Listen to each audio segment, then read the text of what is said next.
y'all.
championships, excuse me. Yeah, middle school and high school And high school. championships There you because go. we can't forget about the high schoolers. We will be kicking off the day with some Rocket League, and then we'll be moving over into Smash Ultimate. I'm Ashcon, joined by the wonderful Becky. Becky, what are you excited for today?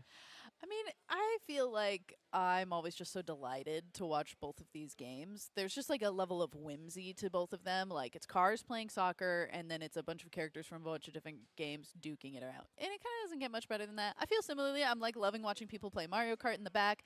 I'm loving just like getting to be around a bunch of people playing games. There's just something so great about that. A little bit relaxing, a little bit of competitive spirit in the room as well. So just a bunch of things that I'm really happy to be here for. I'm with you there 100%. And I agree. Look, you have the casual games. They're still competitive, right? We're still here in a competition. It is a championship after all. But we're so used to the grits of like maybe a game like Counter-Strike or Valorant or Overwatch, where you just get to have so much more fun with Rocket League and Smash Yep. Ultimate. And I think it's much more accessible as well, both of those games, right? A lot of people have, if not their own console, friends with a console Yep. where they can access these games. Whereas, getting a whole PC setup, it's not for everyone. Yeah, absolutely. And I think like the beauty of this, like you can also play Rocket League on the Switch, and I think that the Switch is just like one of the coolest consoles I think that has existed for a long time. Like when they first announced the Switch and they were like, it is going to be a console, but it can also be like a handheld device. I was like, I'm so happy that I'm living in this timeline and I get to experience and live at the same time as the Nintendo Switch.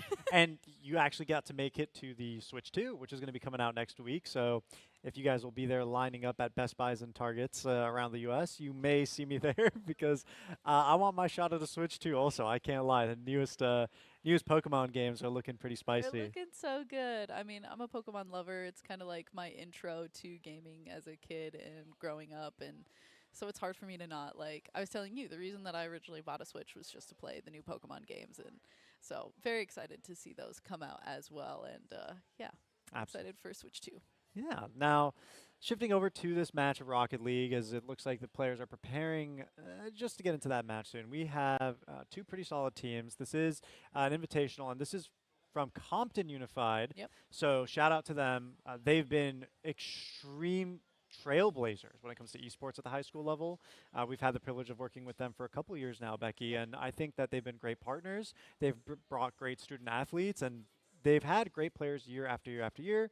So seeing them at the Rocket League Championship is just another pleasure. So we'll get right into the game as soon as we have it. Yeah, absolutely. And I believe we're going to be watching a best of 5 to get into this as well, which means we will be seeing 5 potential different matches. First to 3 points is going to be the one to get that nice piece of victory.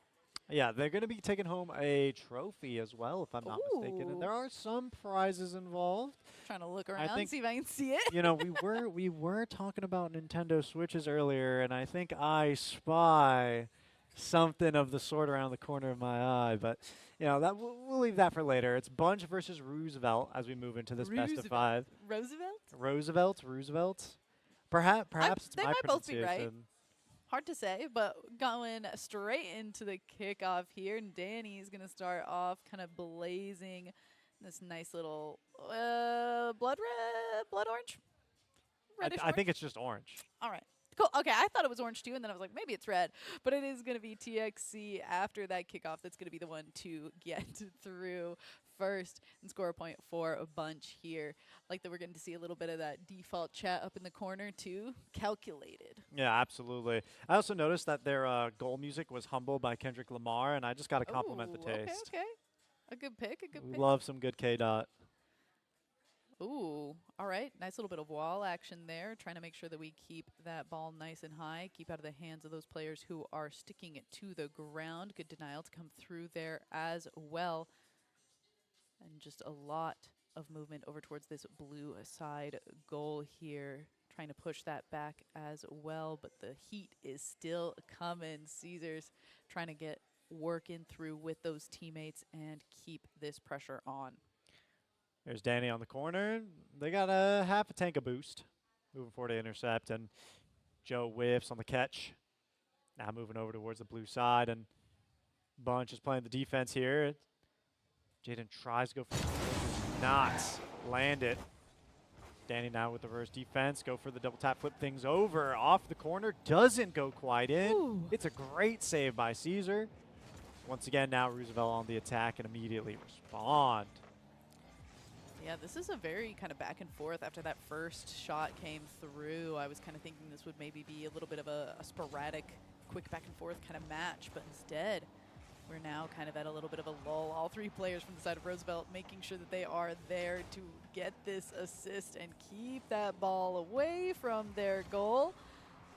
But Joe trying to come in from downtown, and with that assist from TXC, it is going to be another point scored for the blue side of Bunch. They pick it up 2-0 in the best-of-5 series, and they're looking pretty strong. It's rather convincing, but I don't think either team has built up a bunch of tempo yet. So it doesn't, despite the fact that the score is 2-0, it's not as if Roosevelt is so far behind that it's irrecoverable. I don't know that we've never. Ooh, this is a scary place to be. TXC trying to go get some of that air and sink that ball into the goal, but it doesn't quite happen. The geometry needing a little bit of work if we're going to be able to get that one up and in next time. A lot of the blue side really focusing on kind of keeping the ball in the air, really utilizing being able to go up onto the sides of the field here. We haven't seen as much of that from Roosevelt. And I'll take that time to kind of go a bit further with that, Becky. You know, we'll see for a lot of these high school level, maybe even some low college level Rocket League, they keep the ball to the ground.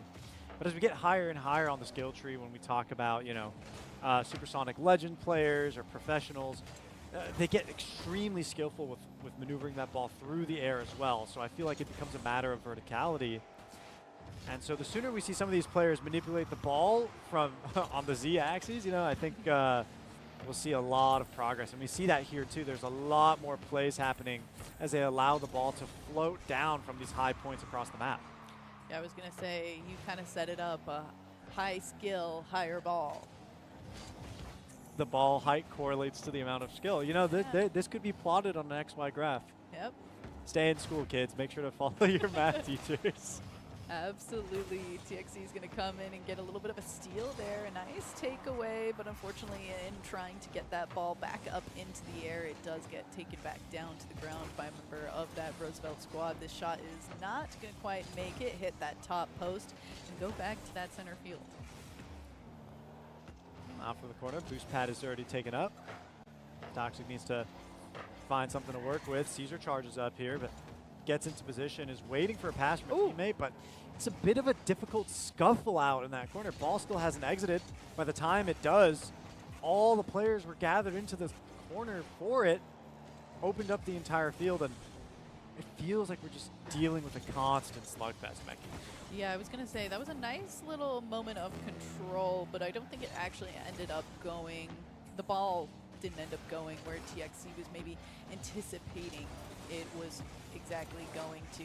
Tries to go in for the recovery here, but once again, all the members of Roosevelt really put a lot of attention over towards their own goal and trying to make sure that this gap doesn't get any bigger. 2 points is maybe too many for Roosevelt. Yeah, I'm really surprised that Bunch is still so aggressive in Roosevelt's side of the map, and really all they need to do is play the defense, you know, and it shows a level of confidence right now in their gameplay that, you know, they want to continue scoring and widen the gap, because in the case of some form of tiebreaker or something later down the season, or for future seedings, you know, they want the best possible.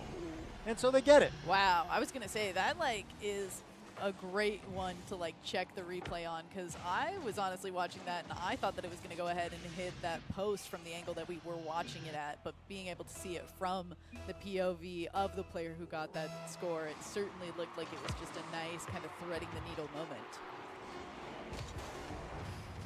Timer's ticking away, but again, the kickoff was only at around 10 seconds, so there really wasn't much time to work with in the first place. We still won't see the match end until the ball touches the floor, though, and there it is. Game 1 closes out here in the favor of Bunch. Yeah, very nicely done. We got to see a lot coming through from that player. TXC being able to kind of be the final score for a lot of those, but good setup and good kind of passing across the map coming from some of those other players as well. Especially that second goal that we saw was a very good kind of moment of setup where one player was able to go ahead, get that ball up really high and set up for a sink to come through from another player. So good camaraderie moment. And, you know, that teamwork really expresses the skills that these kinds of programs will bring towards the kids that are involved with them. So we're happy to see that teamwork built up. That does indicate Bunch up 1-0. So they'll be taking the lead, and you can see that with the green dot right on the bottom left of the timer. That'll be noted. And first team to 3 will take this home. But again, it's not like Bunch ran away with that match. I think Roosevelt had a pretty solid defense. More than possible for them to bring it back, turn this into a full-length best-of-5 series. Certainly true, but I do feel like we will be able to tell a lot from some of these opening movements. Bunch was able to score a pretty early goal last time, and so far it looks like Roosevelt, instead of playing just a more heavily defensive game, something is probably put in place by these players to say, you know what, maybe aggression is just as good of a defense. Maybe we don't have to worry about keeping a bunch of players back. We don't have to worry about the aggression that's going to come through from Bunch in the same way that we were in the match before. And that's kind of one of the better parts about playing something like a best-of-5 or even a best-of-3 is just the ability to be like, okay, we lost one, but mental has to continue to maintain as we go into these further matches because it's not a... Not a one and done. No. No, not at all. And you do bring up a good point, especially for teams that have subs. I don't think necessarily today that there are any substitute players, but when it comes to having a extra person on the roster, that gameplay style can completely change as well. And so that furthers your point that, you know, the game, the series is extremely mental, and you have to watch out for the pacing and the approach of the opposing team no matter what their play style was in a prior game. Timer running down, 3:30 left. Good stop there by Roosevelt, preventing themselves from being scored on. Toxic, though, keeping on the pressure and is able to go on with the finisher from Joe. Toxic finds it with the assist. And it's just a great setup, a nice header off the nose. And it just floats right into the goal there. Caesar made an attempt to stop that ball, but just wasn't going to go in their favor. Yeah, and that's kind of one of those moments of camaraderie and those kind of teamwork moments that we were talking about that we got to see in that first match of this best-of-5 as well. And it's good to see that that is continuing. And it's good to, in my eyes, see when it's rewarded to these players. I mean, you can have kind of one star player, but the more that you're able to work together, you kind of get those moments where all of a sudden, what's your opponent going to do? Like, it's a lot easier for 3 other players to stop one person than it is for them to figure out what to do when that ball is kind of going back and forth. High floater. Finally comes down, center of the field. Blocked away, and the ball is wide from the goal. Bunch play the defense proper, send it down through the middle. Once again off the wall now, ball in control of Danny. Tries to take it down, immediately denied. Game moving at a very slow pace. Doesn't feel like either team really wants to hit the ball with a high velocity and kind of speed up. It's a very touch and control based game. Yeah, it's kind of feeling to me like the tempo is actually being set by Roosevelt, which is surprising considering that they are behind. But I was about to say that it seems like they are just laying in wait for the perfect moment to arise. And as I'm midway through saying that, Danny says, "Thank you for setting that up for me. Let me go ahead and just make this one click." And Roosevelt even scores up a 1-1.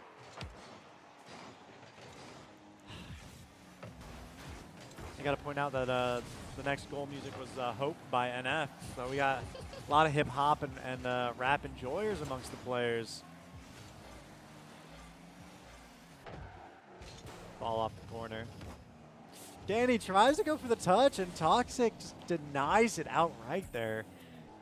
It's about sending a message. It certainly is, and I think talking about tempo, that was kind of a deciding factor for that last goal for Roosevelt. I think this is going to be another place where that's kind of a similar energy. Unfortunately for Joe, went right past the ball there. He's going to see if we can have one of those teammates go and recover that. for the blue side, but it's just a little bit of a back and forth. Not a lot of control happening right now. Players still just trying to see if they can hold on to contact for as long as possible here. And it looks like it is slowly being pushed towards Roosevelt's side by these bunch players. Ooh, but a Roosevelt respawn right back.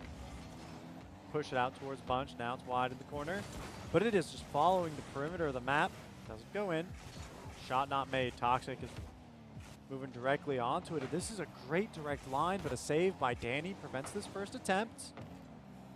Yeah, unfortunately nobody else there for that rebound moment for the side of Bunch. Gonna see if they can set that thing up again here as Joe goes in to try and collect contact here once more. Toxic goes for it once more, but again, if you're just one player, you're staring down more people on the opposing side. It gets a lot harder to make something happen on your own. 15 seconds left on the timer. If it goes into overtime, remember folks, it is an infinite count up, not a countdown. That'll be triggered if the ball touches. Oh, but it looks like an attempt on goal is being made by Roosevelt here in the final 3 seconds. Caesar needs to go for the touch, but they do not keep it in the air. Overtime is triggered. Whew. Now it's an infinite amount, Becky, until someone scores first. Yeah, I was going to say, for those final moments, it felt like Roosevelt was just maybe trying a little too hastily to make something happen and maybe pulled that trigger just a little bit too fast on trying to get that goal through. And now Bunch, a lot of control, but a lot of defense coming through from Roosevelt. Going to try and push that ball from one Bunch player to another and try and bring that down into these posts, but going to try and knock that as far away from TXC as possible. You know, I've noticed both of these teams really prefer sending the ball through the sides. Neither of them really are trying to send it up through the middle or up high. I think it's a comfort play. And I was also about to mention that there have not been a lot of demolitions, but we see one appear right in front of us. And I feel like a couple more of those can benefit either team, right? We're talking about how neither Bunch nor Roosevelt want to mix things up. They're keeping things slow. They want the pace to be peaceful. But regardless of that, you know, demolitions aren't necessarily difficult to pull off, and they can be huge tools in your arsenal to open up a goal. I was going to say that demolition did happen when we were over by the Roosevelt goal too, and I kind of anticipated that was going to be an open moment, but the defense coming from the players who did not get demoed in that little scuffle there are certainly a big force keeping that all together. And is it going to cross the line? Joe is going to make sure that it does, and Bunch is going to be the one to take down match number 2 after a 1 minute and 25-second overtime. And that's Joe and Toxic as the dynamic duo. On the defense there, it was Joe who came out on top for that perfect timing save, sees Toxic go for the goal, and as it's having that awkward bounce throughout the air, floating just on the cusp of being scored, that's when Joe comes in to finalize that. And you can see them as a double-edged sword, both on offense and defense, able to take on any role necessary. Absolutely. So that puts them up on game 2, Becky. Yeah, they're 1 point away from being able to take home this best of 5 and be the ones to claim those trophies. But we still have potential for a lot more matches to come through here. Roosevelt did manage to score and put the match into overtime, which means that we could be seeing a lot of fight coming back into them. They're growing from that first game that we saw into the second game, and potentially we'll see the same exponential level of growth going into match number 3. That is absolutely true and an absolute potential. We see them booting right back in as soon as they can. All players are just about ready, and we can see whether or not they'll be busting down the same moves or give us something new. I'm really excited to see what happens either way. Again, when it comes to the Grand Championships, Becky, you never quite know what to expect, and we've seen a broad range of gameplay types when it comes to Rocket League across high school students alone. Yeah, You know, when different absolutely. schools across different districts, they bring their own flow. So seeing a more peaceful Rocket League is something that I almost welcome, because I feel like we're so used to the craziness of other schools. It's really true. It's nice to kind of see a level of kind of control that is happening. And again, you can tell the moment that a team starts to have said control coming in really well. Okay. There it is, Joe holding up with the defense, anchoring. And we're going to do a quick swap as well. Out goes Becky and comes in our boy Sal. How you doing today? Hey, how's it going? You know, I'm doing really good today. How about you? I'm doing amazing. We've got a quick, pretty slow game, honestly. So why don't you give us a really short introduction about yourself while we're just watching the match go on? Good afternoon. My name is Salvador Esquidias, a.k.a. Mr. Taco Bell. How y'all doing today? I'm over here on the commentary desk watching Bunch versus Roosevelt in the Little Rocket League match right here. Roosevelt in the lead by 1 point so far. Best of 5. Let's see how this continues. Yeah, this is so far the first point of the entire series where Roosevelt have actually taken a lead. Bunch have been so dominant so far, and Becky and I were discussing how peaceful the series overall has been.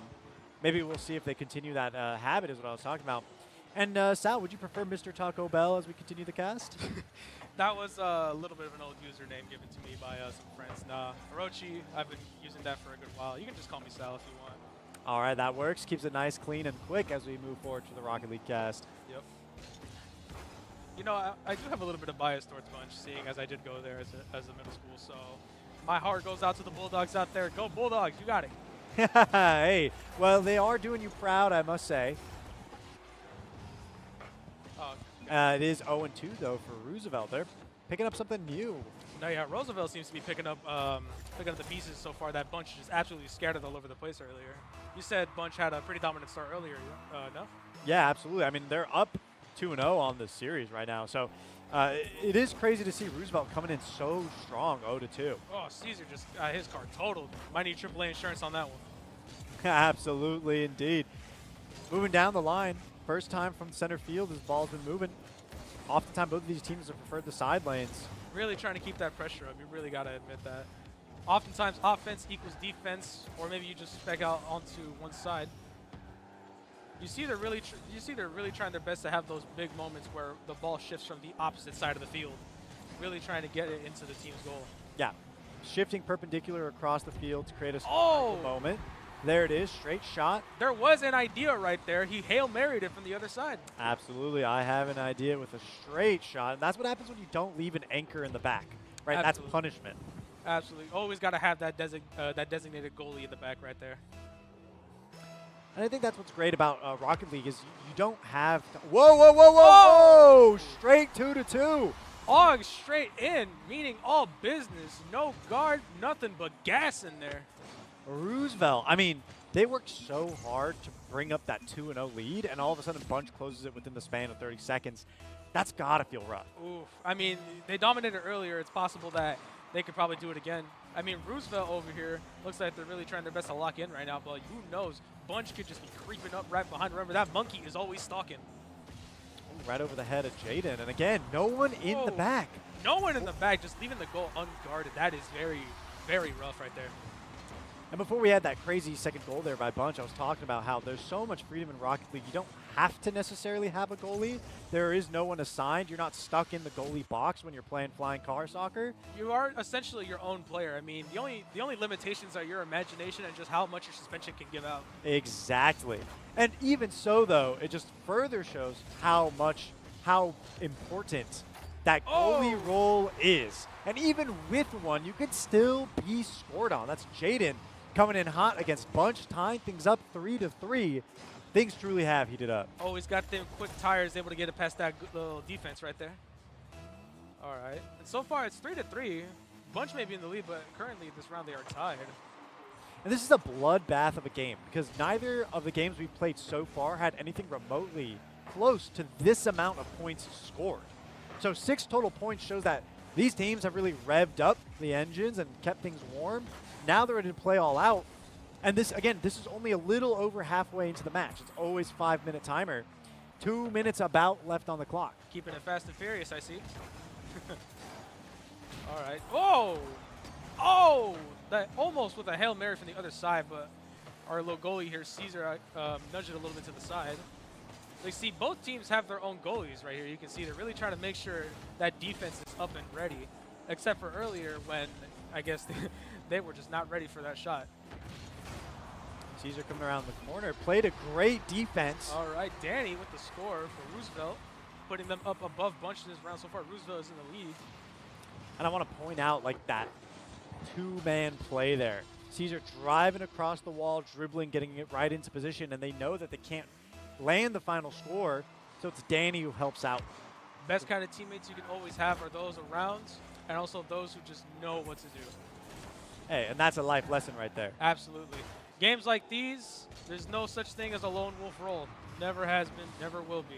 You could probably say that maybe you're solo queuing in a quads game, who knows, but it is always important to have that really good comms and just teammates you can trust. Never just put yourself in a team with someone you don't like, you know?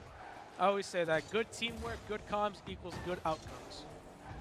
Clear comms, clear mindsets, good moves. That's what we like to see from educational esports, players coming together, developing over the course of a season, of a semester, of an academic year. This is all of that coming through to fruition. We got a minute down left on the timer. A goal for Bunch, potentially immediately denied. All right. Now we have just a minute left. Let's see if possibly Bunch can take up this next round. We have 45 seconds left on the clock, and ball's moving off the wall. 40 seconds on the timer. Things are closing out, and welcome back to Becky, who's made it onto the map again. How's it going? Howdy. I'm here. I'm on the map. I'm ready to catch the ball. You know, you left at a point where Roosevelt, you know, I mean, I've been watching the whole time still. No, absolutely. It's just like we were talking about how slow things were, and all of a sudden we got 7 points on I the board know. total. I stopped watching and everyone goes crazy. They were holding out on you. They I really mean, were. I mean, and now, but we kind of said it too. Before I stepped away, I was like, we've been seeing Roosevelt growth in like just these games alone. And now all of a sudden they're poised 2 seconds, 1 second, waiting for that ball to drop. But they're coming back. They got themselves a game. Yeah, it goes 2-1, and all of a sudden we have a series on our hands. Absolutely. I mean, the moment that you think it's all going smoothly, it's all coming up Bunch. I mean, better late than never for Roosevelt, and certainly exciting to see them come in with some strength and kind of bring in the punches in map number 3. So I'm excited to see if this trend continues. What's map number 4 going to hold? Yeah, I mean, one of the things we talked about was that there were a lack of demos, and then immediately moving on to game number 3. So many. Everything was exploding left and right. It was a Tom Cruise movie, right? so when it comes to I think a you mean style, Michael Bay, but it's okay. I feel like Tom Cruise has some explosions. No, Come it's on. – It's true. You just felt like you had to get me on that one, didn't you? I did. I'm sorry. No, I get it, man. I get it. We have a good time here, and I think the players are having a great time too. I certainly hope so. I mean, you gotta understand that, like, if you're able to be at an event like this, play some Rocket League, you're kind of living the dream in a little bit of a way. I mean, I'm sure there's like, if I was there sitting at that age, I would have been so scared. I would have been like, the pressure is on. So like, I get it, but also, this is such a cool moment. It absolutely is, and for those of you that are walking in, we wanted to take a moment to thank Compton Unified, who have been trailblazers for esports at the high school level, Oh, absolutely. at the yeah. educational level even. They've had some middle schools as well participate with us, and we're happy to help them and their students build skills for the future in STEAM. And take it from someone who graduated from Cal State. Ooh, So okay. if you're Pulling that interested out. in any of the stuff going on here, and you're curious on how it can help your kid, feel free to reach out to your district members. And also, go ahead and move over to the Cal State Dominguez Hills desk. They also have an amazing program. I came up through Cal State Northridge, and I know for a fact that our cousins at Dominguez Hills have an amazing thing going on. So make sure to go and visit them, ask them some questions, see how you can get involved. Oh, they love to talk to you too. Oh, yeah. We like to talk as well. Oh, we do. It's almost- I know. it's a- I'm throwing shade, but look at me. It's a profession of sorts. Something like that. I mean, and that, like, kind of bridging that gap into, like, there's so much more that you can do in esports that isn't just being, like, a player. Like, we are a part of a production. There are many other things that, like, go into these. I mean, you could go as granular as just to say whoever is licensing all these rap and hip-hop songs to be used in Rocket League, like, that's a job. Yep. Like, it's so much more open than you maybe would ever anticipate. So if your kid's saying, hey, I want to get into esports, like, there are actually so many avenues aside from just playing the game. Yeah, something that And we could turn this into a little podcast sesh. Let's riff a little bit, Becky. I mean, there's so many other options aside from being a player. Refereeing for the players is one of them. There you That's go. something that I enjoy doing. The tournament operations that make this all possible. It's like a fun little puzzle that you get to resolve and make rules for, make sure everything is fair, equal, and just.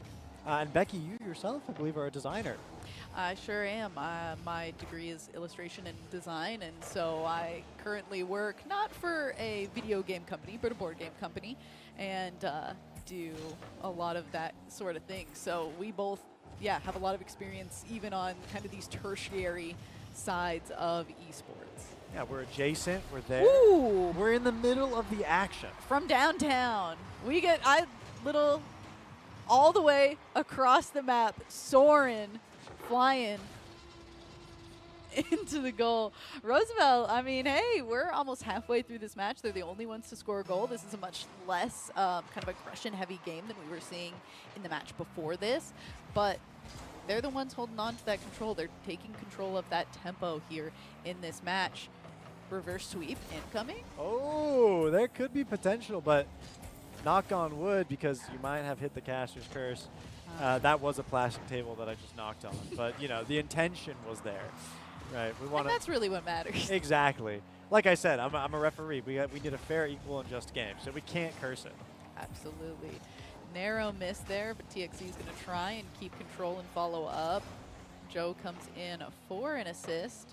It looks like a lot of the players on Roosevelt are watching closely the movement of this ball. Had to lose a little bit of control there to be able to send it over towards the other side of the map. And we're just having a little bit of a your side of the map, my side of the map, your side of the map, my side of the map, back and forth between these two teams here. Yeah, whatever you want to call it. Tug-of-war, seesaw, etc., etc. Yours were much more eloquent than mine. No, I mean, different deliveries. You put in like a level of personification. You made it an idiom. What can I say? I be working magic. Actually, you be working magic. That's a whole different conversation, though. The blue bunch goal was open for a moment. Unfortunately, players from side of Roosevelt not quite there to be able to capitalize on making that happen. And so the ball kind of lives in a little bit of reset land for a moment. A great position to be able to knock that ball right back, and it is going to be a full Team Roosevelt save.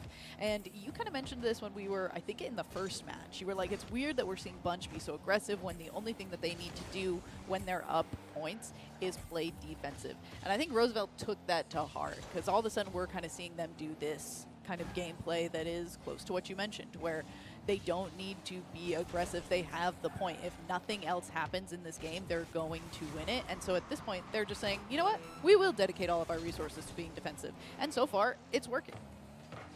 That it is. I mean, they're holding on to this lead. There's only 20 seconds left on the clock. Bunch are desperately trying to get a goal off, and they're losing manpower because of it. Immediately just demolition. That's going to be a player down for a couple of seconds. Now 10 seconds left on the clock, and ball is still in Bunch's territory. They got to find a way to push it outwards and onwards towards Roosevelt's goal. Ooh. And it's off the backs of Toxic that they get a shot on the goal, but it doesn't necessarily sink in. They want to keep the ball in the air for an attempt, but it's just going to be dropped down, moving us into game 5. All right, game number 5 in a best of 5. I mean, this is a treat you don't get to see every single day when you're in these tournaments. You know, in League of Legends, the term silver scrapes comes to mind when the series goes all the way. I had a moment where I was like, do I try to like onomatopoeia silver scrapes? I will not be doing that. I'll do it. No. Okay, all right, fine. Stop right now. But instead, we will be going into game number 5 between Bunch and Roosevelt to see who is going to be bringing home the trophies here. And considering that we started off 2 points for Bunch, Roosevelt coming back, 2 points for themselves. Do we see the reverse sweep? Does Bunch come back with vengeance? How are we feeling? Now we can see on the top again, 2-2 for the match scores. Very Immediate quick demo. Yeah, Yeah, wow. right? Both teams at this point, I mean, as if 2-2 didn't tell you. They're not coming to play. Demo off the start. Let's keep bringing the heat. Oh, whoa, this could be a shot on goal. No. Ooh. Wow. Smooth defense there by Danny. Astron jumping out of their chair. No, actually, I mean, Rocket League can be one of those more intense games. It's very simple to understand on pen and paper, right? But when you see it in action, it really pulls at your heartstrings. I was gonna say it's one of those games where most of us have seen soccer, so we like understand the basic concept of like what is happening, but it can just be broken down so much, and the amount of muscle memory that you have to actually achieve to play this game really well, on top of something like just an understanding of the physics within the game, is kind of just like a practice makes perfect kind of situation. Absolutely. A lot of games, require in-depth knowledge of their mechanics, their characters, every ability, X, Y, and Z. Rocket League is all hands, as we say, all hands. All hands. You either can. It's some brains too. Well, It's a lot of hands. there's some strategy, there's some tactics, there's coordination. This goes into another job that you can have in esports, being a coach. Say you less hands, more brain. A lot of pro esports teams will specifically hire coaches, kind of similar to how we have in. I was almost ready to like quickly switch back to the game as the ball was rolling towards that Roosevelt goal, but Roosevelt saved it. I can go back to my little tangent. Just like how we see in a lot of sports in many capacities, sometimes they have multiple coaches. And that's certainly a thing for esports teams as well. Yeah, a strategic coach, a mechanical coach, Yeah. a mental coach. Mm-hmm. I think it was, they don't have him on call anymore, but I think NRG as an organization, they're one of the professional organizations. They had a Rocket League team as well as competing teams in other esports. And they even hired a personal chef. Yep. So really any skill set that you want to turn into a pathway into esports, you can. Truly. Just got to put your mind to it. Halfway through our final match in this best of 5, Bunch versus Roosevelt. Demolition's coming through, that timer ticking down. And I think this is the longest we've been in any one of these games without a goal being scored. Roosevelt previously were the only ones to even score a point in the last match, which was the lowest point value that we've seen across these matches. So I feel like if we're following the patterns, this certainly makes sense, but they're really giving us a tense match up on the screen. I mean, yeah, no first blood drawn, as we would say. It's just a stalemate. Minute 50 left on the clock, and then we could entirely move into overtime. Not a single goal scored. Or, as we're saying it too. Or Roosevelt can break the deadlock. And very nicely done, too. You see that bounce up, but Danny not breaking a sweat, not missing a beat, just ready for that rebound to come back through and be able to score that goal, despite 3 members of Bunch being there for defensive strategy. Oh, there it is, Demolition. Against I Have an Idea. Bunch down a player for the next few seconds. So that's going to swing the offense into a defense for them. Right? They don't have a player down to secure that goal. Things get shifted back. Roosevelt go on the aggressive, the offense. Returning it back, though, is Bunch. This could be a direct shot. Not quite. It's off the rim, and a defense keeps things in check. I was going to say, a very tense moment there for these players, having that ball kind of sit on the precipice of that goal before it's able to be hit back out. Boost on the corner. Bob moving in. Jaden trying to get in position, but just denied slightly. Danny exploded. I Have an Idea, keeping things in the corner. Got to start coming up with some ideas to get a goal here. 40 seconds left on the clock. Roosevelt up a point, back on their defensive strategy that worked for them in match number 4, unless a great save to come through from Joe there. Danny sending things across. Off the wall is Toxic. The defense by Bunch right now has been pretty solid. Roosevelt were able to score 1, but 14 seconds left on the clock. They weren't able to score more. Bunch need to reply, though. It's 10 seconds left on the clock. Series point. Oh, And it's series not point. going to be an option. Series point, but with 5 seconds left, Roosevelt securing through Danny's wheels once again. 2 points. I mean, we'd have to borderline go kickoff into kickoff. Absolutely. I mean, 3 seconds on the clock to start the kickoff, 5 seconds for the game total. Timer's already counting down. It is possible, but the ball touches. It was the perfect setup for this line, but it would have only been a single goal regardless. It's so true, and it is going to be Roosevelt with the reverse sweep to come through and be your Compton Unified Rocket League champions for this season. Congratulations to Roosevelt. They've earned it. They deserve it.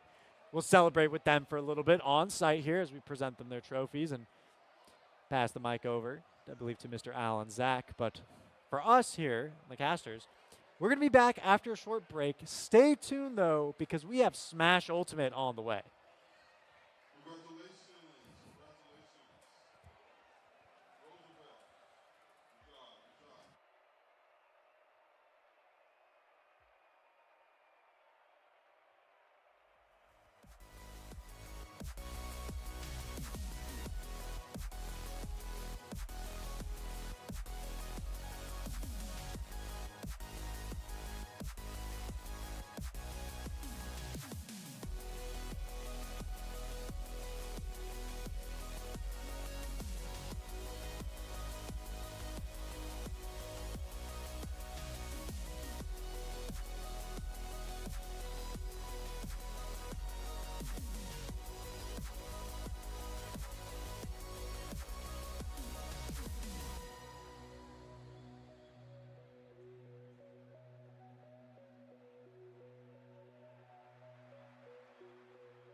Yeah.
Yeah.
Hello and welcome back. We have now made it to the Smash Ultimate portion of the day. Once again, I'm Ashkan, joined by the wonderful Becky. And we will be starting our first match with Centennial High School versus Compton High School. We're going to get 3 matches before we get to our finals on stream. But the rest of these will be played online here at LAN at the Steamfest. So get excited. We're going to have some great stuff going on. We do have a bit of an interesting format. It'll be a best of 3 set with Ooh. best of 3 games each. That means each player in a 1v1 representing a team will go against each other in a best of 3.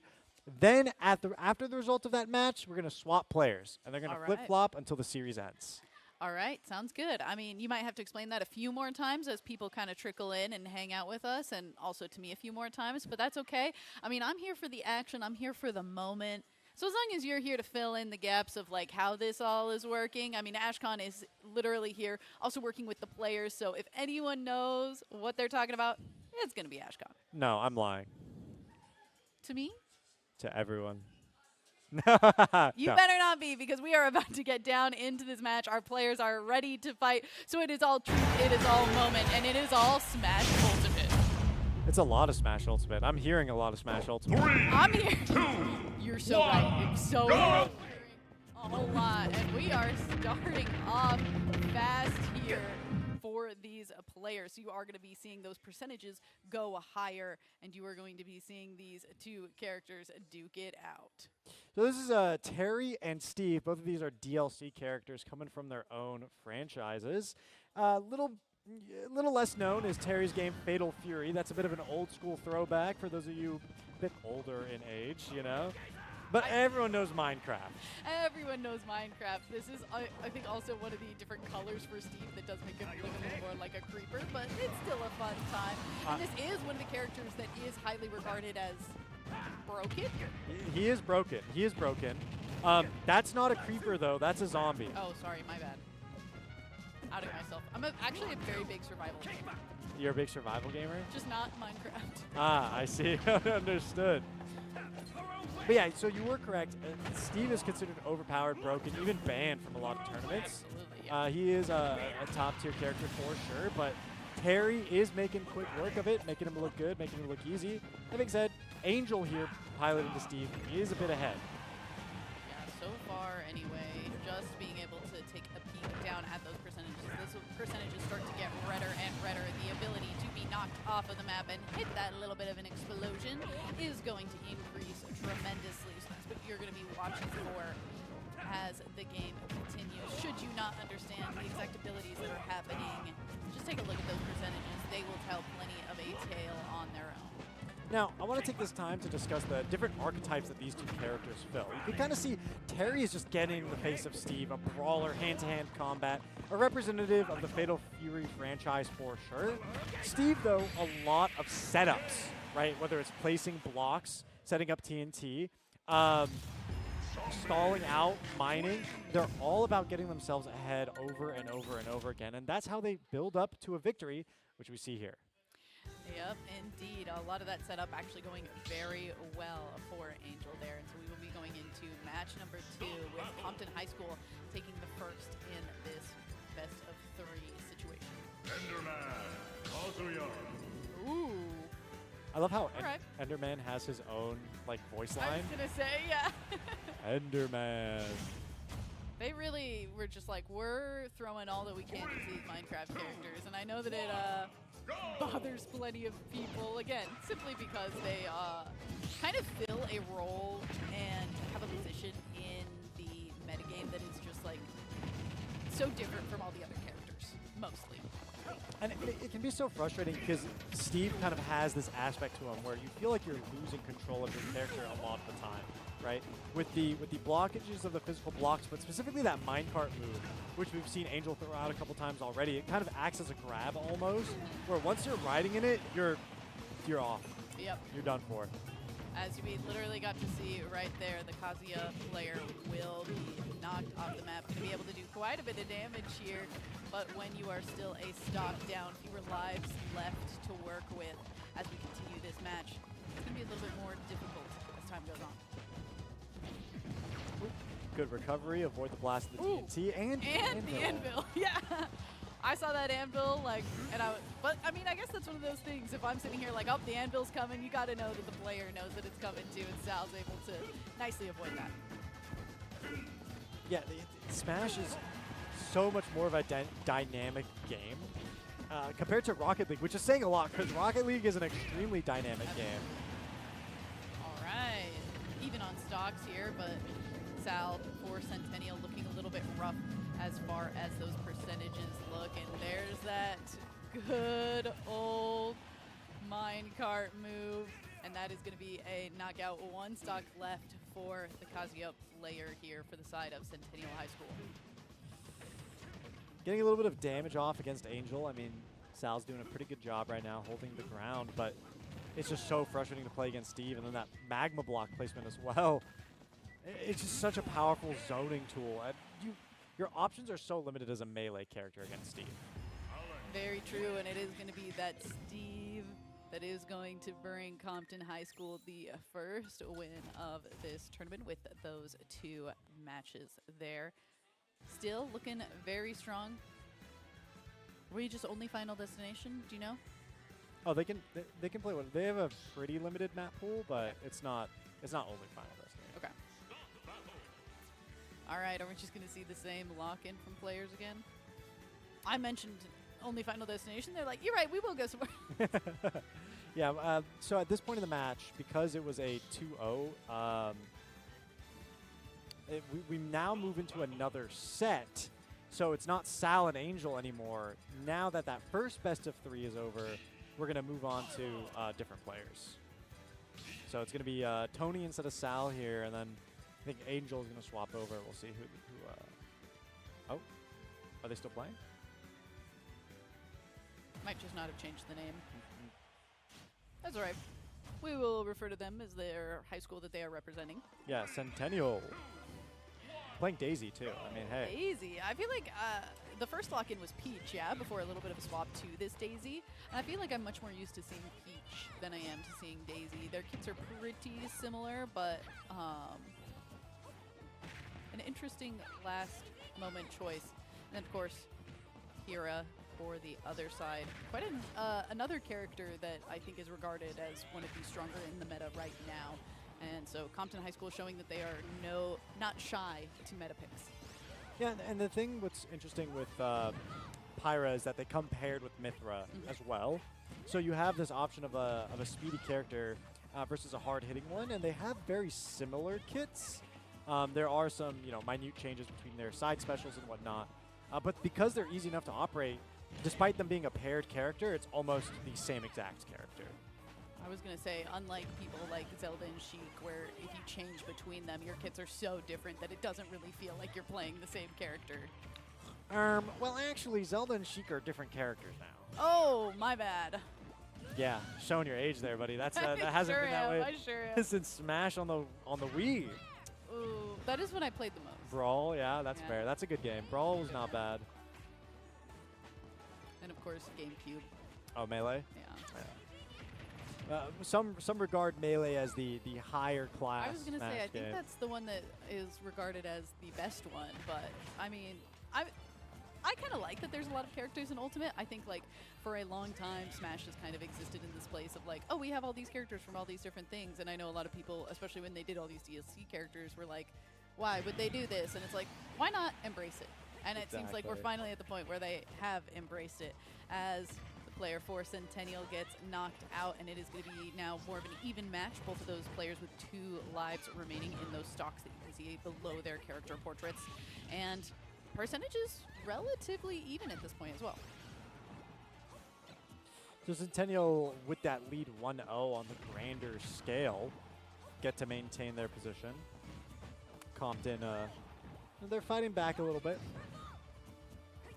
A little bit of damage build up here. This feels like a much more even tempo, if I were to describe it, right? When it came to the previous matchup, I talked about how the setup into a melee character was hard. This is kind of melee versus melee, Becky. Yeah. Certainly is, and it's going to be that Pyrrha going off the map. And now only 1 stock remaining. pressure, and you were mentioning tempo, and yes, it's much slower, but I do feel like it is being kind of set by the player playing Daisy for the most part. As I say that, of course, Bira takes a good chunk of damage onto that Daisy, and so it is going to kind of shift a little bit. But for the overall match, especially the start, when we saw that first start come off of Pyrrha, it was feeling like the Daisy player had a good kind of hand on, I'm going to be the one deciding when we engage and how much damage is going to be happening in this interaction. That was a very dangerous recovery by Pyra there. Could have been punished. Angel unfortunately misses the window though. They don't whip on this one. Move over the special. Try to use the radish. Yeah. Wow. And just another moment of blocking that edge, that recovery not going through for Pyra. And so it is going to be a win coming out for the side of Centennial. Going to start to fight back against the players from Compton High School here. And so they are up 1 in the grander set. Now they're also up 1 in this miniature series that they're playing in. So this is a set point now. If Centennial pick up this game, they're also going to pick up the entirety of the set. That'll close things out in their favor, and we'll move up and forward with the bracket. And we're just going to mirror match again. So exactly what we saw before. And what's nice about mirror matches, Becky, I think, is that even if you lost that first game, you get some time to have studied your opponent, look into their habits. Yeah, it's true. As opposed to if we got to see the player who won for Centennial last time go ahead and swap to a different character, the person who lost would be like, okay, all of a sudden I now have no idea how you play. I don't know if anything that I learned about why I was losing is actually going to be able to help me. So that's a great point to make. But we do see a little bit of a swap come through much earlier than we did in that first match of moving into the kind of Mithra play style here as well. Ooh, good punishment with the aerial there by Angel. Avoid the smash.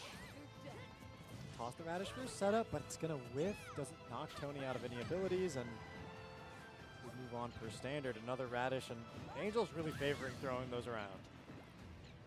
I mean, if you can get it to work. Compton High School.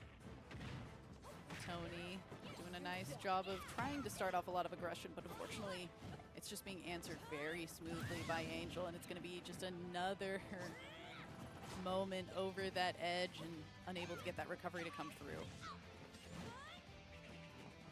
Trying to come in from the vertical, going for the down airs, and it's not quite connecting in the favor of Angel, and Tony's going to abuse that. But again, they're 2 stocks down, so they are really trying to get the biggest bang for their buck. They want to be as efficient with every percentage that they receive as possible. There it is, a first stock elimination in their favor.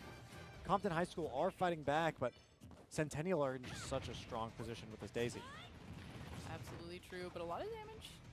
A lot of good damage coming through, especially ones where you can get out unscathed, trying to play with that block as much as possible. But this is a place where we've seen Tony fall previously, and that is going to just be a great denial to come through from Angel and shore that one up to even the score here between these 2 schools. So that'll be a victory for Centennial in this minor best of 3 and in the set as a whole. So it looks like Centennial will be moving forward here. And we will be right back with your next match after a little bit of setup.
Hello and welcome back. We are actually in the third game of this series, Compton versus Centennial. Missed call by yours truly, but we fix it, we call it as it is, and we move forward with the match. It is the last best of 3 of this series, and whichever team wins this one wins the set. All right, thank you. We've got it all set up. Our players have selected their characters, and they're getting ready to go down into the match. So, I mean, I feel like we're getting quite the set of series in the matches that we've been able to see today. I mean, our Rocket League match went all the way to 5 games in their best of 5. And now we're going to the third in a best of 3. I mean, doesn't get much better than this, and we are going to see Centennial picking up this Daisy again, but then, you know, winners of each side. Going to see which one of these is going to be able to duke it out. Oh, that's... I think I know why I got confused. Both of these teams have an Angel. Oh, sure. Okay, that makes sense. So we have Angel versus Angel, Centennial versus Compton. Not often do you see, you'll see mirror matchups for like characters. Yeah. But this is not like usually names. a mirror matchup for like the first name of a person. And that's Steve. I mean, we were talking about it in that first match about just kind of how oppressive it can be. Like, adding the extra building element into a game like this is kind of very difficult to play against. It's not something that a lot of people have had to kind of train or experience a whole lot before this character in particular came out. And I think that's why a lot of people kind of struggle to figure out how to play against it. But we're getting to see kind of a nice little bit of recovery from this player on Daisy. Got that first stock taken off, but now has done a great job of kind of commanding space ever since coming back onto the field. And now with the score a little more even, we're going to see if Enderman is going to be able to come back strong here and secure this for the side of Compton. And I love that keyword that you brought up, space. Because it's exactly true. And in no other fighting game really have people had to train in an environment where a character is able to create terrain, which is so disruptive to creating and managing the space. Oh, I mean, a great recovery from Daisy. Enderman maybe getting a little bit aggressive there and trying to jump down and deny as much of that kind of airspace. A weird place to be fighting for space even. Daisy managed to get back up onto the field sooner, but wasn't able to start trying to go for that edge guard as soon as maybe they would have liked. And it is going to be that Daisy losing another stock. Enderman high on percentage, but still a little bit higher and able to try and get these recoveries as often as possible. The little wings to come back. I wanted to point out, and I'm just really just arguing in your favor constantly, Becky. I feel like your lawyer right now. I mean, we saw Centennial's Peach try to move around in the air to float. Usually they would be able to create an aerial attack with that spacing, and they just simply aren't able to because the magma block, it just takes so much room on your screen that no matter where you want to try and move, you're going to get hit by it, you're going to build up percentage, and in a worst case scenario, get knocked back into a lost stock. Yep. That being said, the recoveries coming out from Peach in particular, like as a character, I think are kind of well suited. I mean, the amount of times that we're seeing that minecart kind of go swoop you off the map, playing a character with like a good recovery.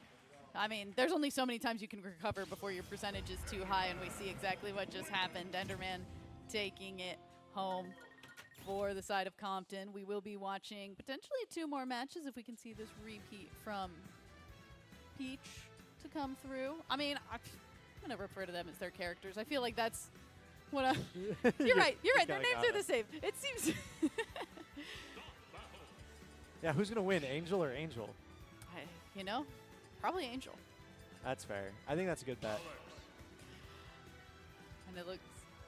And it looks like our players continuing saying these are our strongest characters. We're not going to mess around with anything else. I feel like that is going to be the case for a lot of this level of play, right? When it comes to middle school, high school, even in a lot of the collegiate leagues, these players have a primary character, maybe a secondary, and then they'll have their quote unquote the pocket pick, something spicy for the matchup. Oh, but that chain damage was no fun.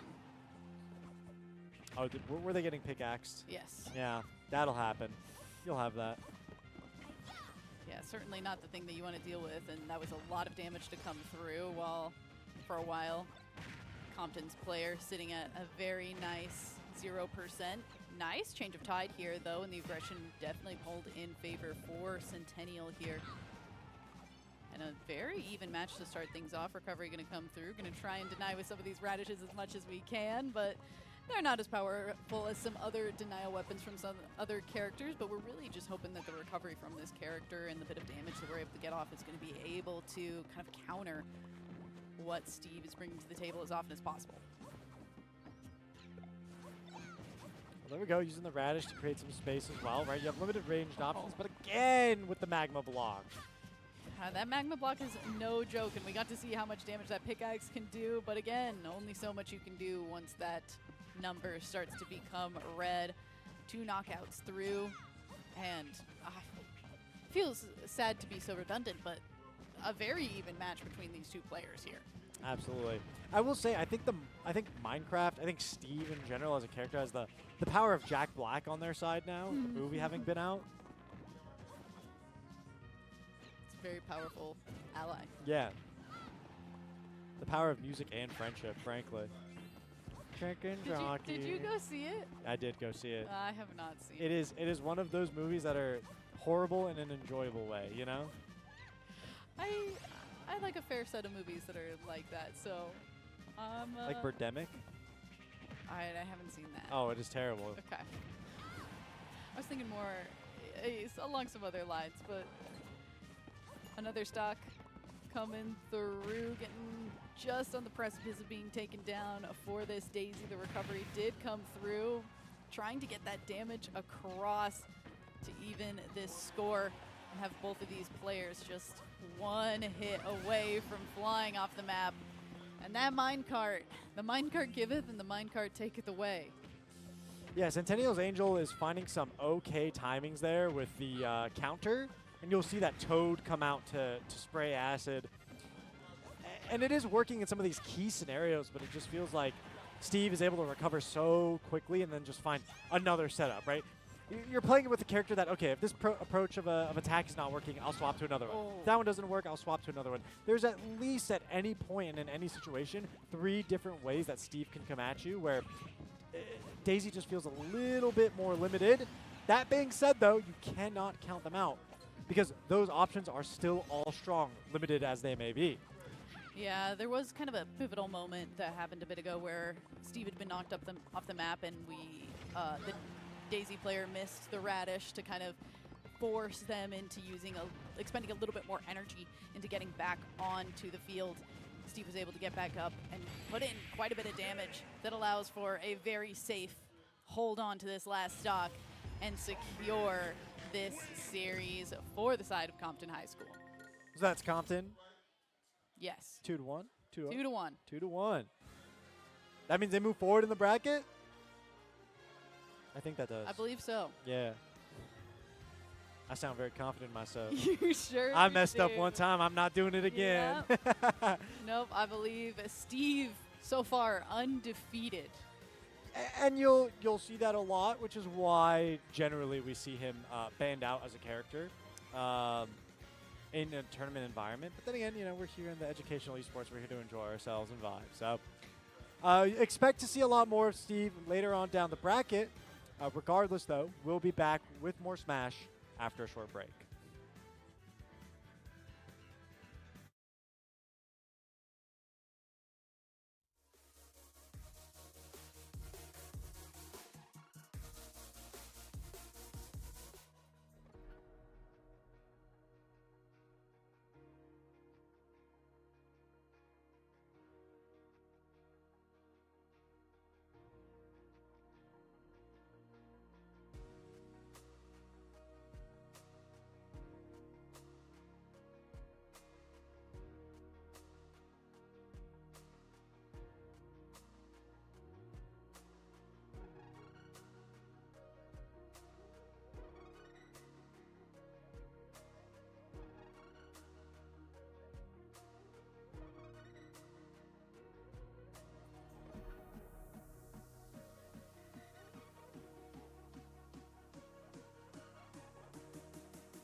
Honestly, seeing just how rough that Steve went in the paint earlier is absolutely mind-boggling. So we have you joining up here, and we got the match going on. It's Cloud versus Steve once again, of course, and Oh, Compton nice. Early College is going to be having that Cloud, and I think CHS. It looks like they're going to be abusing that Steve until the end of the bracket. Oh, absolutely. Steve is easily abusable. The thing is that like he breaks the fundamentals of Smash. He makes you play an entirely different game. You're playing you're playing checkers, he's playing Monopoly. No, 100%. And Becky and I were discussing how spacing is such an important part of any fighting game. It doesn't matter if it's a platform fighter like Smash or if it's something like Street Fighter. Regardless, because Steve can place a physical object in front of you, it just ruins the whole game. Fighting game casuals be like Smash has no neutral, my brother in Christ. There's a wall in front of you. Yeah, that indeed. I mean, you won't have the opportunity to play that neutral with Absolutely Steve in the not. game. We're looking at the fishing rod as well, trying to go for some cheeky grabs. Luckily, there is the other sin of the sword character, right? Oh, So absolutely. Cloud's going to range. Well, there's the usual, the Kadachi, the straight sword, and then you just have Cloud, who looks like he's swinging around a pillar. That is true, right? The big breaker blade. The Buster Sword right there. Part of me always wonders. I'm not sure if Cloud just constantly hits forearms at the gym or if that's just magic wielding that sword. No, 100%. I mean, he does have to charge up his key, right? Absolutely, the limit break. And funny enough, with that limit break, does give him that extra edge. The thing is that Steve is always reliant on those building blocks. If you keep that pressure up and keep him from mining, he will be at a slight disadvantage. Depends. And I do like the projectiles out of Cloud, too. As you can see, there's a lot of chances for Cloud to interrupt whatever it is that Steve is trying to do on the ground. Oh, absolutely. So you're just forcing those resources out of Steve until they're running on empty. That util dump, trying to get out of certain situations, which does eventually lead to a little bit of a rougher patch later on if you are not able to manage resources right. So Angel looks like they're trying to plan something sneaky with the mine cart. And oh yeah, that minecart, that minecart is mean. This is what the minecart is what was seen as wrath in the Bible. 100%. And Anakin, listen, they want nothing to do with it, right? I They're chilling. Because they have a strong enough blade, strong enough hits, rather, to break things Oh. down, it's not really a problem for them. Yeah, that limit break up B, and Steve is still in this fight. I didn't know they had totems of undying in the latest update. Right, right? It's Yeah. the survivability is pretty strong because Steve is, despite their looks, a rather heavy character. That's a little bit of a curveball considering you'd think that he would be at least average weight, like Shulk. But no. So we see, okay, so far this Cloud's picking up the pace right here, getting the almighty Alex, or Angel I guess, down to their final stock. So he's really trying to break the veil of Steve's immortality. Out here talking like he's Virgil with the Yamato. Oh! That aggressive forward smash getting Steve right out of there. Okay. Amazing chain combo. The only fantasy there was that he would have won the match. That's Compton Early College taking a first one in this first All right. series. Good on them. Yeah, so they get to take Spark ahead. Now we'll see if there's an answer on the characters, right? Oh, yeah. I feel like when it comes to your pool, and you can correct me if I'm wrong, it seems like you're familiar with more of these players. Absolutely. But it's a matter of comfort over matchups. Oh yeah, absolutely. The thing is that the veil of video games, it's not all about competitiveness. Like video games didn't start with the platform of competitive gaming. It all started with a way of having fun. Like when you go to an arcade or when you go to a friend's house, you don't think, hey, let's run sets for $50. Depends. No, it's always prioritize having fun ahead of just winning because the formula with video games, it often gets very weird. You win, you feel nothing, but you lose and the voices get louder. Yeah. Listen, and it doesn't matter what game you're playing. It doesn't matter if it's Smash or anything else. It doesn't matter if it's a hero shooter, a fighting game, a party game. Always got to learn to have some fun. There's a difference between the type of characters who are, I play this character because he's strong, and then there's, I play this character because he just throws hands. That being said, there are some exceptions to the rule. I can't say I feel too bad when I lose at Mario Party. Yeah, no, I'm laughing in my friend's face Joker style every star I take. 100%. Now back to the chaos of the game itself. Yeah, once again lining up with the same characters. I will say Angel does like to flex the skins at the very least. So Oh yeah, no. If you're gonna try and win, at least do it in style. yeah, I mean know? they're changing characters, right? Air quotes. Air quotes, yeah.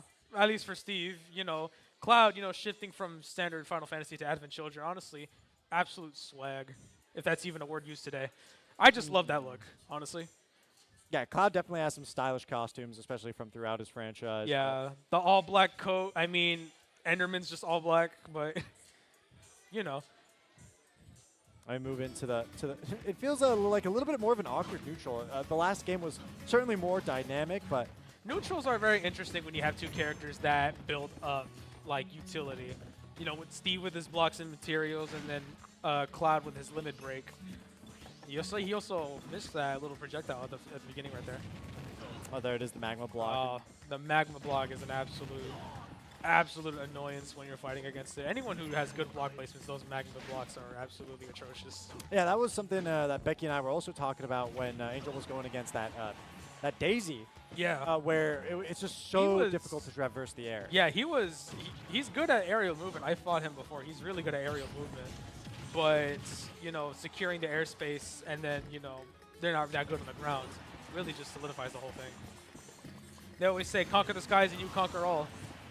Yeah. Shout out to the U.S. Air Force, I guess? I don't know. Shout out to someone on that. I'm not sure. All right. Well, so far, Enderman over here still in his first stock at 132%. He bulks up a lot more than he looks. And considering, you know, Endermans are usually real skinny, but this one looks like it's put on a little bit extra mass. I think it's just the height ratio. Possibly. I didn't know summer was bulking season in Minecraft. A lot of projectiles going out, just trying to zone, just trying to keep Steve away, right? Because Anakin's yeah. goal is to finish off this stomp right now. That's all they want to do. There it is. Yeah, even for this Anakin, it's pretty hard to keep that high ground. All right. You see, he's really constantly throwing out that minecart. That minecart is actually a really good piece of util they got there because it actually registers as a grab rather than just a standard attack, you know? So block does not help with that in any way. Possible dodge, but shielding will not get you out of that for nothing. I'm really liking the use of Anakin's up Bs on this Cloud to get out of these aerial combos that Angel is trying to dish out. You know, you see them getting caught by the Diamond Sword and the pickaxe, and all of a sudden Anakin finds a window of time to input. Ooh! Finishing touch does not quite get that out, but it was a good try. All right, but yeah, I see what you're saying about the up B. I believe Armored can help him out of those hits, which is really good. Oop, come down with a slight mishit. I see right there, he's trying to farm for those mats. Those are the opportune times where you really want to try and rush down Steve. Ooh. Okay, Miss Space still comes out. We're still building up percentage against Angel. Anakin's doing a good job here, and they've taken the lead on this stock, actually. I feel like the thing with Steve is that, or Enderman in this case, is that you really... Oh, okay. I was going to say he just builds up percentage until, you know, eventually you just knock him out without yourself realizing just how high he was. All right, but Cloud is sitting comfortable at his second stock, less than 100%, but with how hard Steve surprisingly hits, it'd be surprised if that changes. And Continuity College, they're already up 1 in this series, right? So if Anakin, you know, continues at this pace, they're just going to close out, and we're going to move on to a different set of players. Oh, yeah. Oh! There it is. The play off stage into the down air, absolutely shish kebabbing that Enderman. Oh, my God. There we go, Compton, early college taking that once again. That's 2-0. That's 2-0. So we're moving on to the second part of the set. That's a whole new best of 3. Slice them like some salami right there. Good stuff.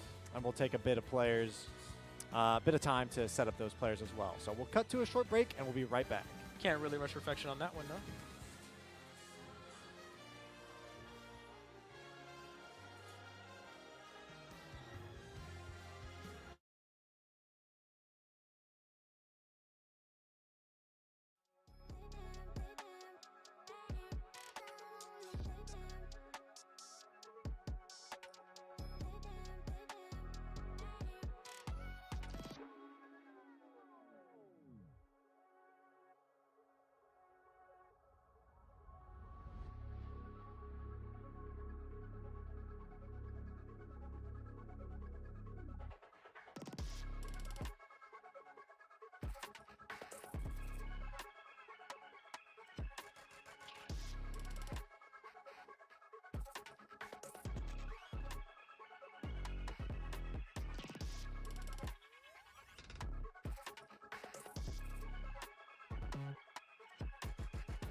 All right, what's up, everybody? We are going into the next best of 3 between Compton Early College and Compton High School. I'm Becky. I'm joined here. Tell everybody who you are. How you doing today, everybody? My name is Salvador Esquivias from Centennial High School, representing the varsity for Super Smash Brothers. Awesome. If you saw, I got absolutely handed earlier by by a zombie and a very tall figure that I refuse to look in the eyes. You know, probably for the best. Oh yeah. As we go into this one, it looks like we're getting a similar kind of view into something that we saw previously as well. So we are going instead of Angel, it's George. Yeah, it's true. Jorge? Not sure. But okay. That's okay. I mean, similar we've been picks, talking. different players, yes. Yeah, and we've been talking about how kind of oppressive this Steve character is, no matter the skin that you're using. But have you seen what he does to villagers? I have, absolutely, and I've seen what he does to every other character in Super Smash Bros. And I know you do not want to be in that minecart. Oh yeah, absolutely not. Not quite. Considering, like, you saw how earlier I, as Kazuya, got absolutely handed by an undead zombie, which is kind of something. You'd think someone like Kazuya, you know, the big bad from the Tekken series, would absolutely just nail it. No, apparently not. What makes you want to play a character like Kazuya in the current meta? Oh man, I know Kazuya is often regarded as one of the top players. I personally, for one, just absolutely love the FGC. I've been a part of fighting games for like a good chunk of my life, as well as, you know, the FPS. Yeah. But Kazuya, like, I've read on Tekken lore, you know, I've seen the gameplay, I've seen it all. Kazuya really struck me as a character who had both tragedy and just absolute, like, something about him is just really cool, you know? Yeah. I always felt that way about Kazuya. Terry, he's like, you know, the fun-loving, like, everyone loves Terry, you know? He can make 53-point shots in basketball in a row. It's confirmed. And do you think people have the same kind of emotional connection to a character like Steve? Or? I have a feeling people are looking at Steve too much from a gameplay standpoint rather than just being Steve. There are probably some people out there who enjoy playing the blocky legend himself, and others just abuse the fact that this is his gameplay. Absolutely. And I mean, speaking of that gameplay, so far, certainly up for the player for Compton Early College, who has been able to stand 2 stocks above Kyra for most of this match. Swapped back and forth. Oh! Kyra, but unfortunately, a great edge denial there is going to mean Compton Early College is off to a quick start here. Very quick start. Saw how he just nailed him with that pickaxe right on the head? I know. We've been seeing a lot of that kind of in an upward motion. That's one of the first times we've kind of seen it in that downward motion, but it hits just as hard.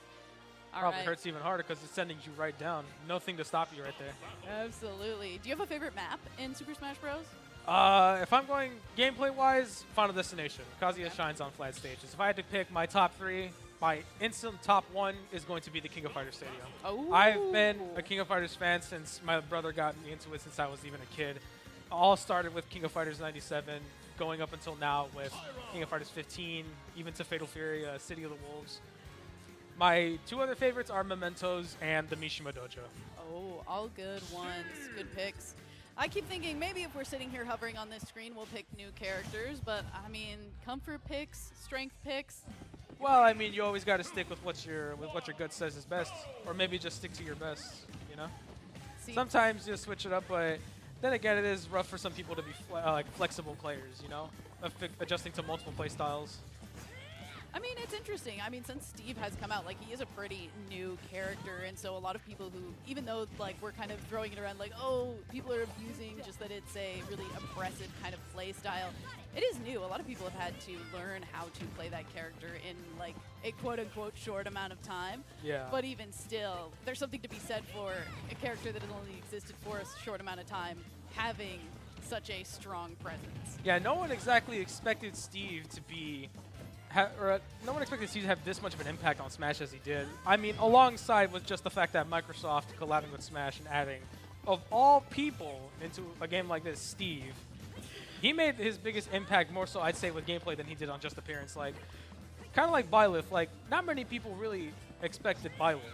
Someone like Sora, people have been asking for Sora for years, and, you know, seeing him come in. I'm one of those people. Really? Yeah. I'm gonna be honest, I didn't really know much on Smash like while I was in elementary, you know, until after recently, or, you know, a good while, I started reading up on it. Yeah, it's, I don't know, just childhood nostalgia games a Absolutely. little bit. I mean, and they've had Lincoln here for forever, and that's my other big childhood nostalgia game. So can't really complain. Was just waiting for Sora. Yeah. So far, though, in this match, Steve still holding on strong. But He's holding on pretty strong. He's not even at 100% yet on his first stock, yep, but absolutely. he still has to watch out. Yeah, this Pyra is doing a great job of trying to just deny this space now as we push this Steve over to the edge. But, I mean, once again, we're getting to see just how strong that minecart can be in getting Steve back onto the map. Peak Minecraft gameplay. You never thought you heard those words, peak Minecraft gameplay, and that's because the game in question is not exactly Minecraft. Absolutely. A score evened up now, 2 stocks for both of these players, but that 72% still strong for Pyra, and a lot of work to be done, especially considering it's a lot more hard to throw your sword around when there's a bunch of blocks in the way, a bunch of things kind of getting in the way of you being able to Really cuts it down for him. Yeah. exactly. I mean, he does also have to be careful on how he swings that thing, because remember on that move where he throws it out, left completely defenseless. So Steve is able to take advantage, but we'll just see how he plays out, because he also does have Mithra as a bit of, I'd say an escape option because she's quicker, but as a, oh, there it goes. I mean, I was going to say, very convenient that she just swapped as you said that. Yeah. Especially considering I feel like I haven't seen a ton of swaps between those two characters. Yeah. She seems, I believe she has best in terms of recovery, you know, swapping damage for speed or vice versa, depending on who you prefer to play more. But nonetheless, he does seem to be handling the Steve fairly well. Fairly well, but it only takes kind of those moments, slip-ups, where Oh, yeah. you're behind a stock and you're like, Absolutely. what am I to do here? Let your guard down once, even for just a second, a mere moment, and it will absolutely crumble. One crossed wire, one wayward pinch of potassium chloride, one errant twitch, and you blew it! And some great damage coming across there. This could be a bit of a turning point for the Pyra. Okay. Able to get that stock taken off. Final stocks from both players. Only difference is Pyra is at a bit of a percentage disadvantage right here. But if the playstyle continues to how the Pyra was playing before that last elimination, we might actually see this table kind of turn, but you're always at a little bit of a disadvantage when you're the one on that edge. Absolutely. But always, the thing with Smash is that every character, I feel, is in a tier of their own. Like, if you've seen someone like Ganondorf, who's considered one of the worst in the game, you've seen just how he can absolutely delete health bars. I feel like every character in Smash is just a tier of their own, where it's all dependent on the player. And just right there, Yep. that little jump up, that is a very nasty trap right there. Indeed, and with that, Steve is going to be the one taking it home, building the home maybe at the same time for Compton Early College in this best-of-3 series, winning it out 2-0. And Taking stocks and dodging real estate is something I never expect out of Steve. That is some major work. Absolutely. So congratulations to Compton Early College. We're going to be going to a quick break to try and get a final match set up for you folks in the building. We will be right back.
Hello, ladies and gentlemen. Welcome back. Once again, it's Ashcon, joined by Becky. We have been having an awesome time on the desk with Sal, but we're moving forward to the original dynamic duo. And speaking of a dynamic duo, it's Compton Early College versus Compton Early College. Okay, I actually think that these games are going to be some of the most fun because once you're playing with people from your same school, it probably means that you play against each other a lot. So it means you know a lot about the strategies that the other people you play with use. And so it means that like you're kind of going into it with like a little bit of a more of an understanding. Whereas if you play against somebody you never played before, you spend a lot of time kind of posturing, kind of being like, okay, we're going to spend a lot of time kind of further back. We're going to try and see what do you know, what's your level, and you're kind of spending a lot of time kind of sussing the other players out. Whereas if you're playing with somebody from the same team, you already know that. You don't have to waste time with that, and you just get to go crazy. And so we have Compton Early College A versus Compton Early College B. And so that's going to be denoted by the B in the tag above the player. Something else to note is Compton Early College B came up from the lower bracket. So they really clawed their way from the depths to make it up here to go against that primary team. That's so funny to me, actually. I mean, but something to be said for Compton Early College as a school. I will say I'm a little disappointed. Somebody kind of baited me by hovering a Pikachu, and that wasn't picked. You got baited. I really did, and that's okay. I mean, I guess I understand it, at least for the side of Ness. That is a very strong character, has been for a very long time, was one of the strongest characters in Brawl. And Ashcon gave me big eyebrow nod. Uh-huh. Yes, Grandma. Brawl was a game. No, but all jokes aside, I think it's also refreshing, Becky, that we're seeing non-DLC characters. I agree. You know, just main cast, Nintendo IP, good old-fashioned Smash Bros. But I was kind of geeking about seeing Cloud in the last game, especially new Magic the Gathering set, Final Fantasy. Oh, that's so right. So I'm all of a sudden on a little Final Fantasy kick as a result of that. You know, not to derail this Smash Bros. Conversation, but is that set standard? Or Yes, modern? it's modern. Modern, yeah. I need that set. Anyways. Oh. Ooh. That. Oh. Ooh. Suction cup. Ooh! Green fireball. Into the absorption. I was going to say, they're all just kind of sitting there, like, faking the other one out. Dash attack. Aerial. Ooh! Special. Surprise, I'm here. Okay. The audio on the dash attack. Yeah. Oh, man. It's really hard to stay serious when you're listening to some of these audio cues from these characters in this game. Yeah, Luigi of all of them, too, is just so funny. Are you aware of... I don't know if he has it in this game, but he should. Are you aware of the Luigi 2-frame? No. So Luigi maybe still has, a taunt. Oh. And in 2 frames, it does damage that spikes a person into the ground. Whoa. All So, right. You know, maybe if we see Anakin trying to go for a style, we could see a 2-frame elimination, but it is extremely hard to pull off. Seems so. I mean, but that being said, maybe he doesn't need it. Is finally in a place where Ness is maybe going to be able to be oppressive and knock that Luigi up against the glass there, but took quite a while, and this Luigi player is still a whole stock up, while Ness 50 scaling percentage going up and only 1 stock remaining. So up against the wall here. And they're just slowly racking up damage, too. And the hard part about Ness is that they're Woo! such a light character. Such a light character. And speaking of which, light character gets punched, goes through the wall, and Luigi takes home the first one. So this is going to be Compton Early College A picking up the first game of this set. And I'm trying to speak very carefully when I'm describing the format here so I don't confuse myself again. Because they're going to move forward once more. And then depending on the results here, we'll move on to another set. But we're still in set number 1, and it is 2 changes of character. Kazuya and the Pikachu. And Becky, you said you're a big fan. I'm an absolute huge fan. Me going up to Pikachu, hello, my name is Becky, huge fan.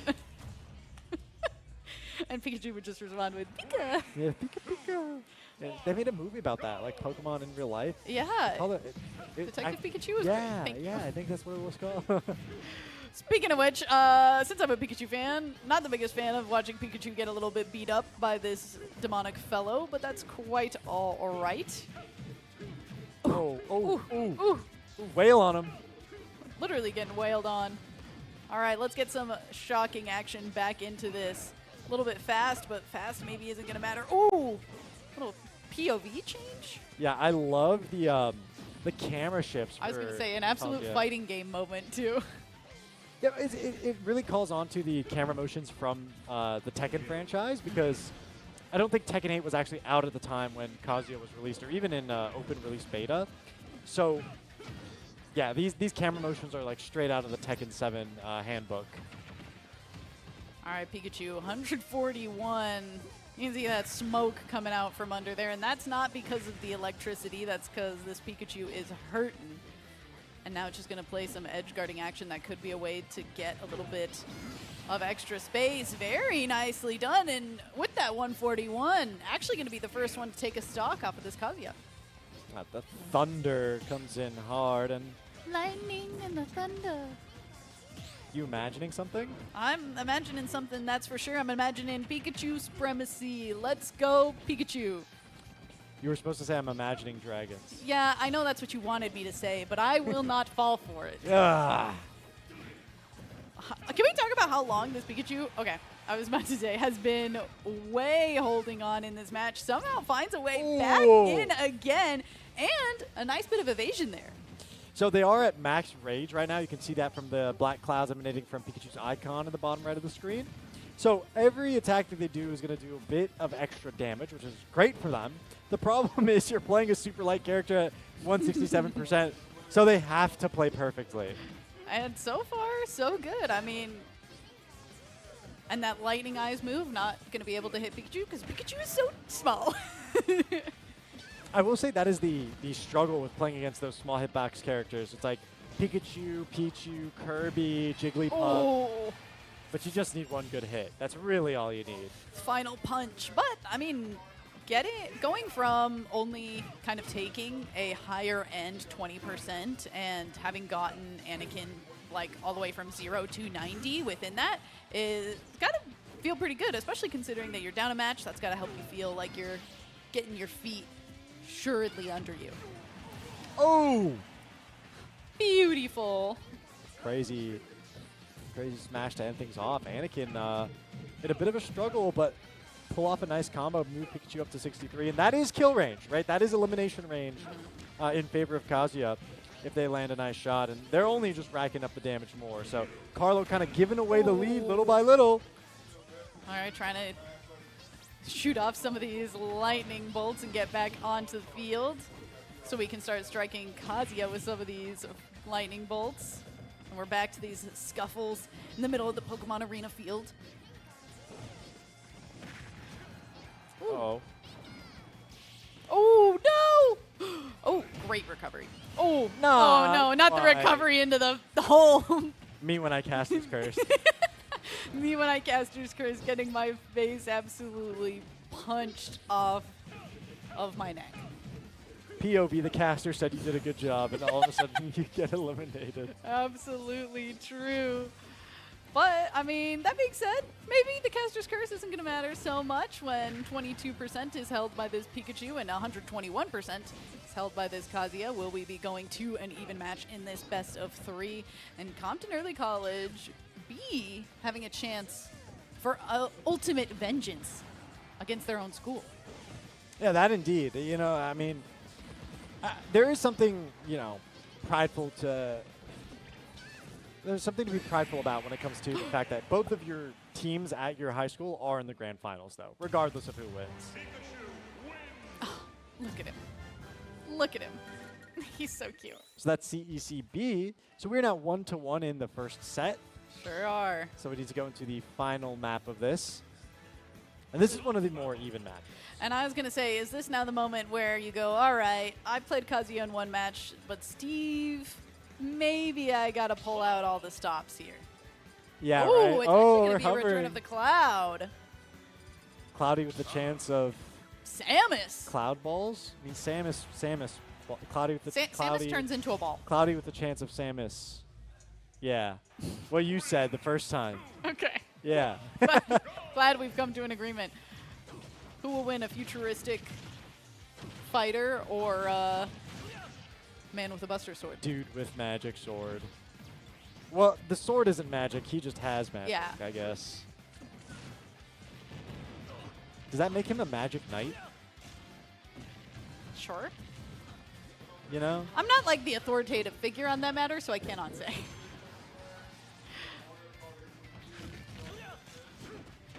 A lot? Okay, so I feel like this is a moment where, kind of earlier I was talking about how if you're playing against somebody from the same school, you can kind of presume that you've played against each other a bunch, you know how each other play. The action that started off this whole fight just immediately, and also kind of the character picks upon seeing the Cloud got locked in, just being like, okay, I might play a character that gets out of sticky situations a little bit easier.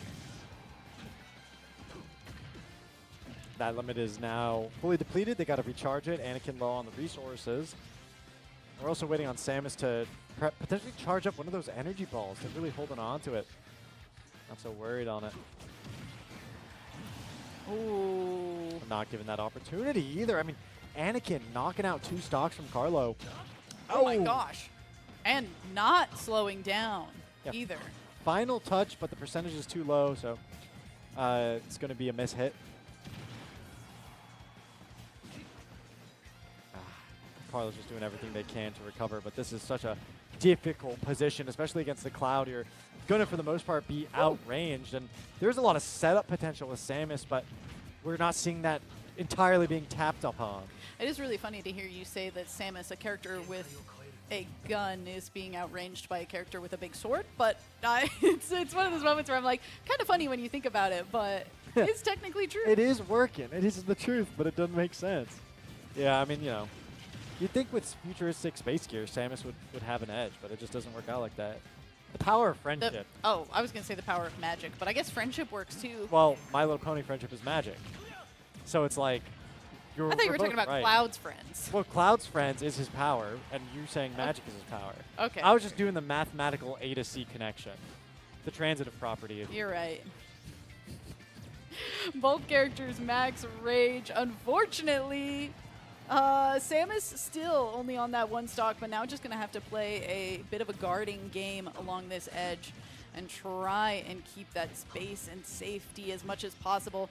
The last time that we saw somebody play Cloud, they actually knew, since they were a stock up, that they could play really aggressive and go for the... you know, you saw it. You were there. I was there. I mean, you could tell him. Tell him. Just did a really, really great job of following the player down off of the map and kind of using, again, that space that doesn't usually get taken because it is so risky, but you don't need to worry about it being risky if it's the final stock on one player. And as a result, it is going to be Compton Early College, that A team still holding on to that A team title. That they do. Winning the first set. Now it is a swap of the players. We move on to the second set. And these games, it feels as if an entire match has passed in the length of time of a single set. It is an intense battle between these 2 teams from the same school, and that's exactly what you want to see. Ooh, DDD. Okay. Oh, not Steve. Nah, well, I mean, we can't really be that surprised. I suppose you're right, but Jorge here is just pulling out all the stops. You know, they don't want to keep this going on for long. Not here to mess around, yeah. No, not at all. And early college A, they know that if they win this set, they just win they win the finals. Very well. Will that be the case? We'll see if this King DDD is going to be able to come out king remaining, or if that crown's going over to Steve.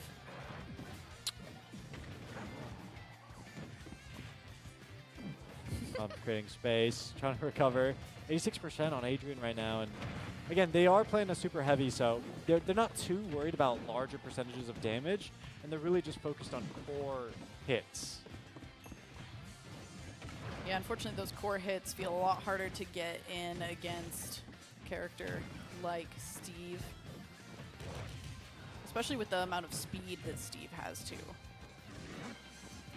Yeah, and DDD, you know, holds an edge in the super heavy category because they have those spike balls that they can kind of maneuver the movement of with the use of their hammer. You can, you know, change the input.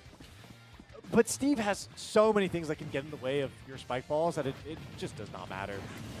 Absolutely true. And speaking of such, that DDD is going to be knocked right off the map. Not looking too worse for Ware, and that recovery going to be nice and easy. Going up into the top of that screen, but if you got a minecart that lives in the air, is it really that big of a deal? You know, I just don't think it's fair, right? I can't play railroads in the sky in actual Minecraft. I don't know why Steve can do that in Smash Bros. And I think that's the real balancing issue here. I think I'd overall be in agreement, though every time I see one of those magma blocks used, It hurts. It hurts me to my core, and it certainly hurts this King DDD as well. Just getting, I mean, as you can tell, King DDD is a penguin, And we love penguins. and we love penguins, and penguins do not like magma. No, not at all. That's why they're on the poles. Oh, we got the in-game crowd cheering for DDD. Okay. That's hype. Oh. The crowd might stop now, though. One stock left for this DDD player, and just taking the pickaxe again.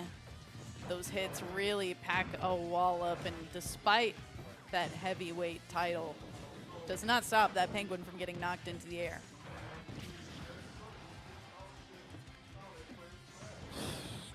I think what's difficult for me is, like, how oh! Oh! Oh! Stone block setup. A finishing shot out of nowhere. Well, I mean, when you set it up a little bit, but Yeah. expecting somebody to kind of go into it like that, oof. I mean, also a moment where that heavyweight Yeah, I kinda mean, starting to hurt you. I mean, at that point, it wasn't even a matter of weight. It was just pure spike, right? You would have had to tech that if you were King DDD, but there's so little time to react. You're like, why is there a stone block there? And all of a sudden, your back is slammed against it, and you're spiked down into the void. Yeah, there really isn't much that you can do in that situation. And they swap off this Steve for style points here, too. Jorge is like, I have no need for all of that noise. I'm just going to play super heavy into super heavy.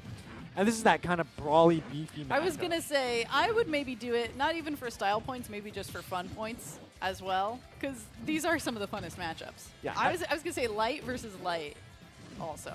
Yeah, it's like, as they say, they can go monkey mode. Yeah. Are you just saying that because Donkey Kong's on the field now? No. I was not making a pun. I would never be funny.